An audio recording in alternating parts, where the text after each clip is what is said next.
চলো, তোমাদেরকে আমি অনেক ভিডিওতে প্রায় বলেছি যে বিন্ধ্যবাসিনী মন্দির, এবং ওই মন্দিরটা আমার বাড়ির একদমই সামনে। তো আজকে আমরা যাব সেই বিন্ধ্যবাসিনী মন্দির। তো বিন্ধ্যবাসিনী মন্দিরটা অনেকটা উঁচুতে রয়েছে, তো আমাদের এতগুলো সিঁড়ি দিয়ে উঠতে হবে ওপরে।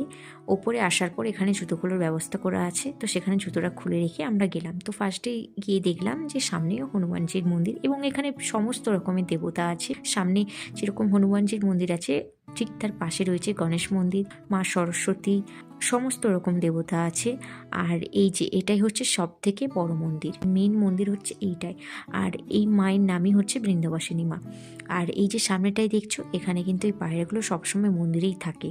আর যারা সব আসে পুজো দিতে, তারা সবাই এখানে চাল, গম এরকম সমস্ত কিছু ছড়ায়, তো সেগুলোই খায় পায়রাটা। আর এই যে এটা হচ্ছে মন্দিরের উপর থেকে নিচের দৃশ্যটা।